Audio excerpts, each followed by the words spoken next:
right, guys, we are live here with Coach Seth Parr. Have an opportunity to talk to you. Coach's show looks a little different than it normally does. We're a little out of our normal element, but this week is a little out of its normal element, right? We've got some changes off the top. Let's just talk about some of the changes that have been going out this week and why the changes, talk everybody through it. Let's get a good timeline in case people don't want to sit through our whole interview. Oh, yeah, that's great. And I just want to say I'm glad I'm in an air-conditioned room, like for Radon AC, right? Hey, there you go. You know, yeah. And then take care of our sponsors. Yeah, that's right. No, well, you know, after sitting through that Highland nightmare, the week 2, and got to sit in the locker room for 3 hours, watch a lot of dancing. That wasn't going to happen on this one with the district game. Your guys passed time with some interesting activity. Yeah, if you ever get to see Colton Tucker,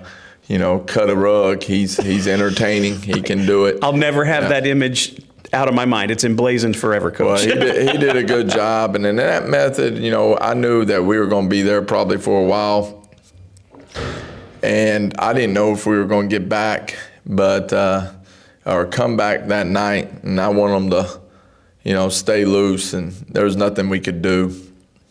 But this one has a little bit more skin in the game because of being a district race and trying to, I think, you know, go to the playoffs for the 4th year in a row. Has to be a school record, I would think. So we need to put all the marbles in, and we need to be all in, and there wasn't going to be any dancing. There probably would not have been a happy Coach Parr. And so we got the word on Monday or Tuesday, start following the app. Somebody says the word rain. That always, you know, it's like a rabbit picks my ears up, and it wasn't rain. I don't mind playing in rain. In fact, I like playing in the rain. But this was lightning and 50-mile-per-hour winds, and we have been pretty accurate and pretty good at moving games. You know, our first time we ever moved a game to a Thursday was Paris, probably around 3 years ago, and we moved it to a Thursday. Beautiful game. It was different for Anna. Never played Thursday football game. Had a really nice crowd around week 8, week 9, I think, and it was a good game. And then the next week, we were hearing the same thing with Sulphur Springs, and that was going to be for the district championship, which Anna hadn't won the district championship in a long time, probably in the 80s, or maybe even before that. It might have been 72 or something. And we went ahead and moved that game. It took me a lot of convincing to that Sulphur coach that we needed to move it. And, boy, we were both thankful because a tornado hit Sulphur that next day right when our game would have been played, and everybody had to cancel. So, you know, looking at the weather this time, somebody brought it up, and I just texted Coach Winston and said, hey, listen, this is, you know, it's up to him if they want to move. But unfortunately, it didn't look like it's Friday. It says over an inch of rain, and then lightning at 6 o'clock all the way through, and it doesn't stop, it doesn't seem, on Saturday. So, you know, when you're a district deal, you got to play it next available game. So if we could have been there all Friday and we could have been there all Saturday, I don't think it's clearing up until the afternoon on Saturday. And if all, in the worst case scenario, we had to play it on Monday, and we got a Thursday game, so we couldn't play it on. You know, now I even thinking about walking it through with you. There's no way we could have fitted it in on Monday because of the UIL rules that you had to have 5 days in between each game, and I was playing Thursday game the next week. So, you know, we just moved it up, moved time spot up. They want 7 since, you know, they got school on Friday. I'm not a big 7 o'clock guy because I think that 30 minutes makes a difference, but from us and Denison, doesn't make as big a difference. Between us and Frisco makes a lot of difference because of the traffic. So we're going to play at 7 o'clock, and both coaches agreed and had to move a JV game today.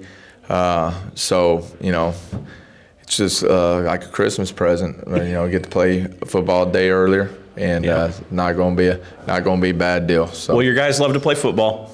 they right? should. If Right. they don't, we got an issue. We got a problem.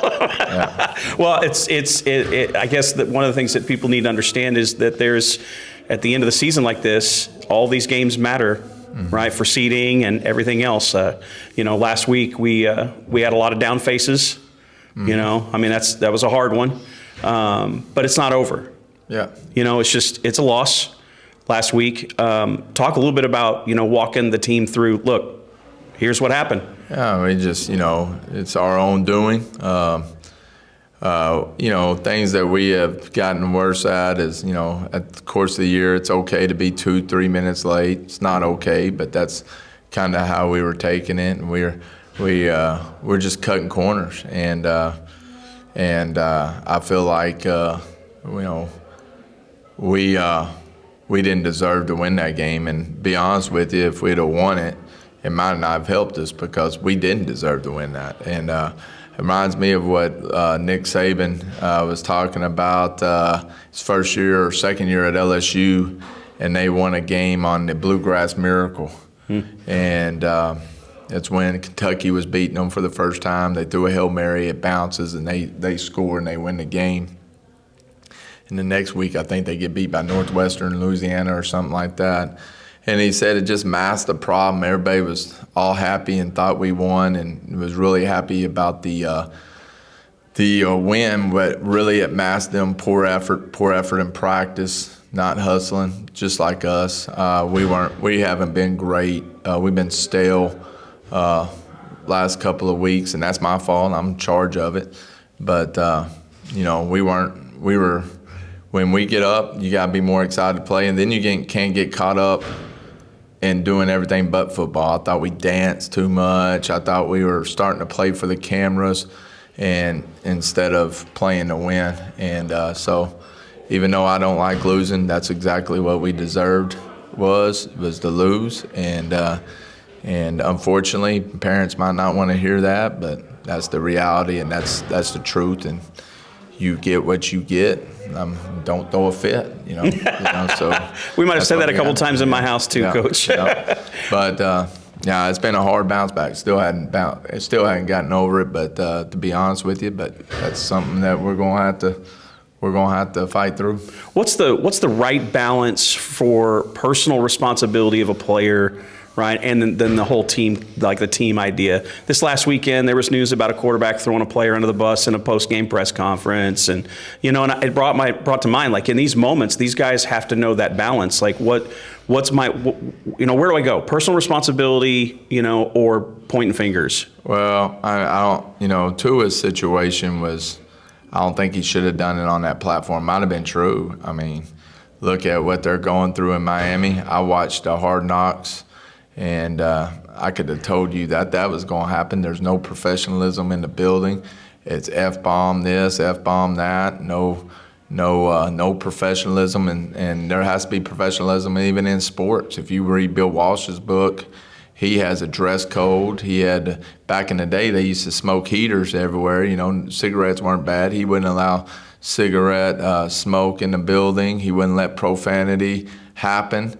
And, everybody thinks, well, he's a square. No, that's professionalism at a workplace, even though it's a sports environment. You need to dress a certain way. We don't let them wear pajamas and stuff like that because that's a sign that it's not professional, right? Mm-hmm. It's not the way you're going to go to work. It doesn't get you in the right mood or anything like that. When I watch the Hard Knocks, I see hoodies, hoods on, headphones on, flip-flops on. And that's not a big deal for everybody else, except when it becomes a big deal, except when the players don't show up to meetings until somebody says a cuss word that offends somebody or your language offends somebody. Now you're spending more time doing that than you are coaching football or focusing on what you're supposed to do. So if you ever go back, Pastor Phil and Blake, and y'all go watch the Hard Knocks Miami, y'all see what I'm talking about. Oh, I saw it, but Coach, what I hear coming out is that CU mentality,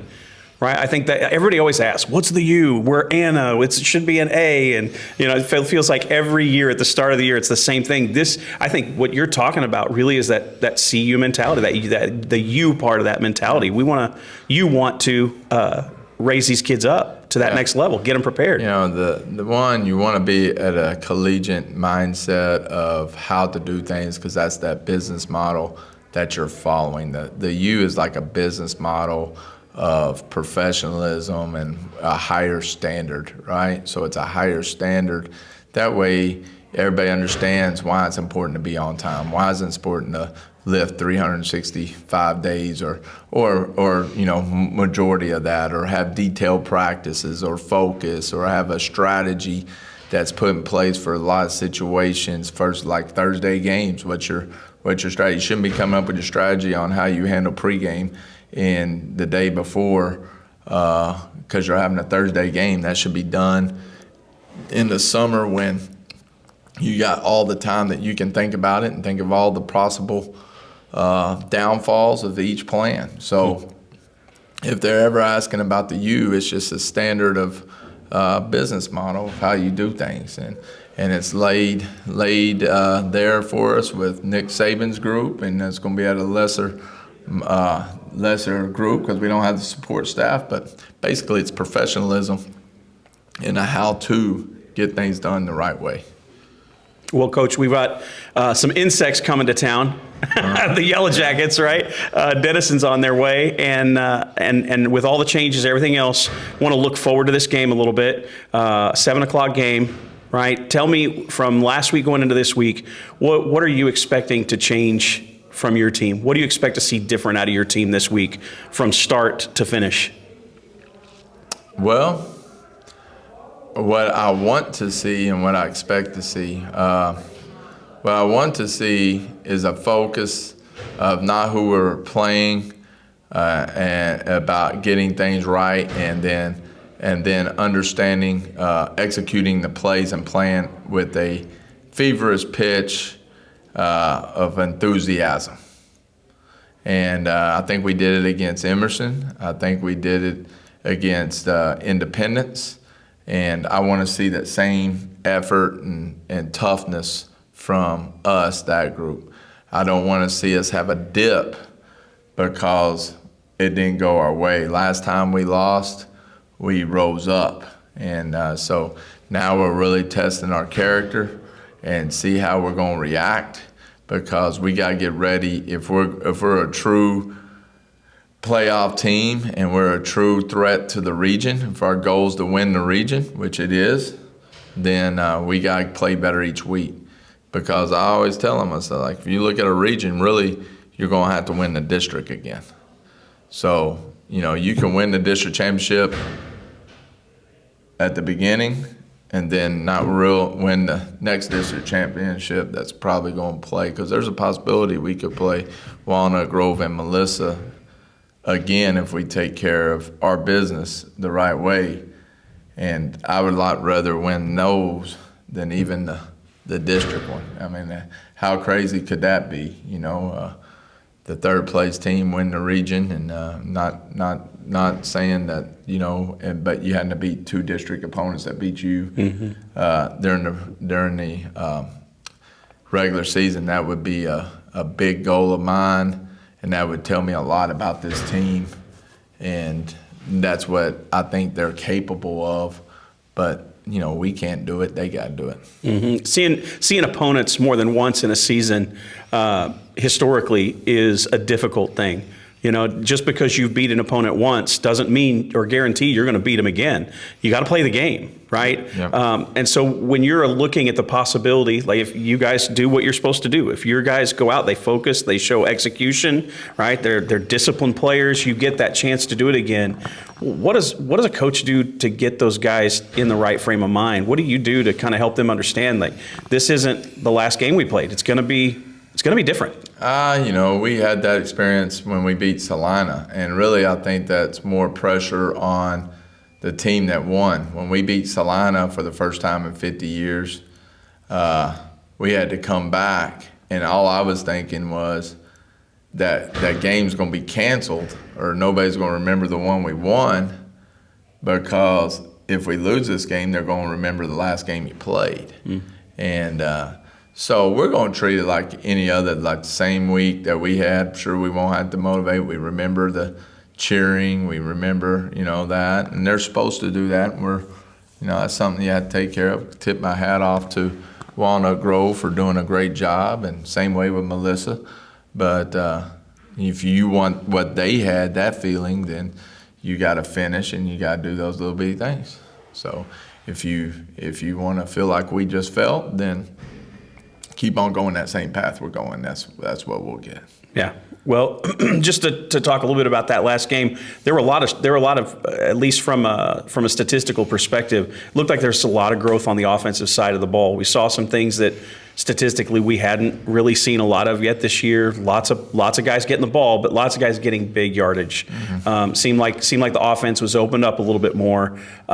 Is this a chemistry thing? Are we finally starting to see this group come together? What is this? Well, one, Michael getting back, that helps, and then Keyshawn getting better and better each week. They're both elite athletes that demand a couple of people.